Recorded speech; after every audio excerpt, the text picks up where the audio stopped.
A goal is the result you want to accomplish. Systems deal with processes that lead to the results. The conventional wisdom suggests that the best way to achieve anything we want in life, be it getting into better shape, building a successful business, or spending more time with family, is to set specific, realistic goals.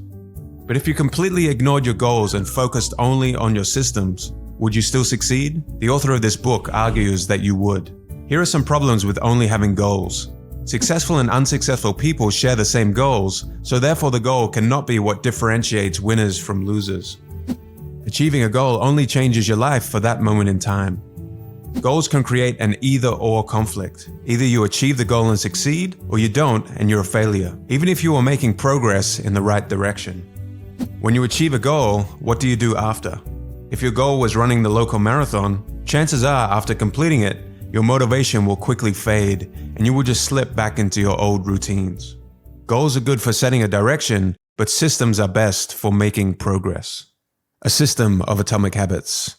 The problem with changing your habits is not you. The reason why you repeat the same bad habits for so long isn't because you don't want to change, but because you have the wrong system for change. Atomic habits are small routines and behaviors that accumulate to produce incremental positive outcomes over time. Big breakthroughs tend to get more attention than small improvements, but what really matters are the little daily decisions and actions we take. Just as atoms are the building blocks of molecules, atomic habits are the building blocks of remarkable results. There are 3 layers to behavior change. The first layer is changing outcomes, the result. Losing that weight, writing that book, or winning the season. The outcomes are what you get. The second layer is changing your process, what you do. The new workout routine, or developing a daily reading habit. And the third layer is changing your identity, what you believe, your worldviews and how you think about yourself and others. Most people focus on the outcomes, but the best way to change your habits is by focusing on the person you want to become instead of the results that you want. The goal isn't to learn an instrument, it's to become a musician. The goal isn't to run a marathon, it's to become a runner. When something you want in your life becomes part of your identity, that is when your behaviors will start to naturally change. When you tell yourself and others, "I'm a runner," you want to live up to that identity. Remind yourself, every time you do a workout, you are an athlete. Every time you write a line of code, you are a programmer. And each time you instruct your team, you are a leader. The habit loop. A habit is when something becomes repeated enough times that it becomes automatic. Ultimately, we want our habits to solve problems in our lives with the least amount of effort.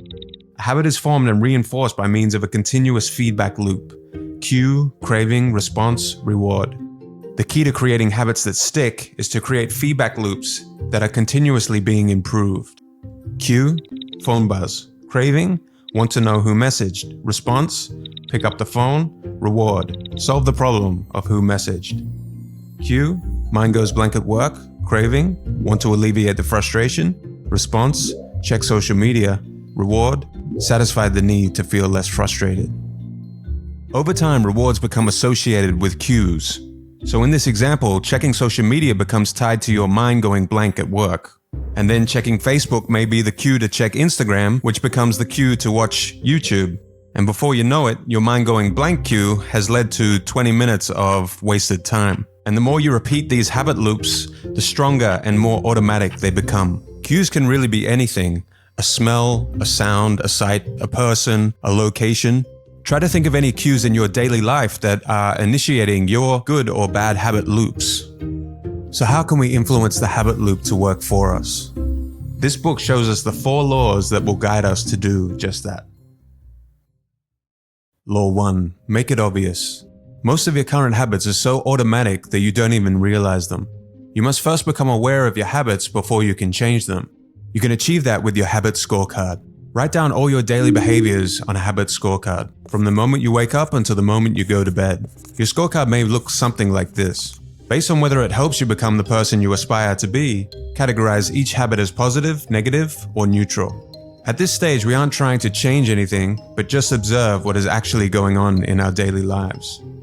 Until you make the unconscious conscious, it will direct your life and you will call it fate. Carl Jung. Vagueness is a real problem when it comes to habit formation. And studies have shown that quite often the reason people fail to stick to a habit is not because of a lack of motivation, but because of a lack of clarity. One day I will get into shape is easy to say to yourself, but too vague to get any momentum. What you need is a time and a place. The most common cues, time and location, will help you achieve your goals. Clearly state your intention to act using the following formula. I will behavior at time in this location. Here is a bad example. I will read more this month. Here is a good example. I will read a book for 15 minutes daily at 6 a.m. in the spare bedroom. Another good way to get a habit started is by habit stacking. To stack habits, tie a desired habit to an existing habit according to the following formula. After current habit, I will new habit. For example, after I brush my teeth, I will stretch for 5 minutes. You can stack habits together. For example, after you finish brushing your teeth, you will meditate for 10 minutes and then plan the rest of your day before checking social media. The chain of habits is more likely to be sustained if you practice this consistently. Choosing the correct trigger is essential. You need a trigger cue. Your trigger should be something that you do automatically without fail.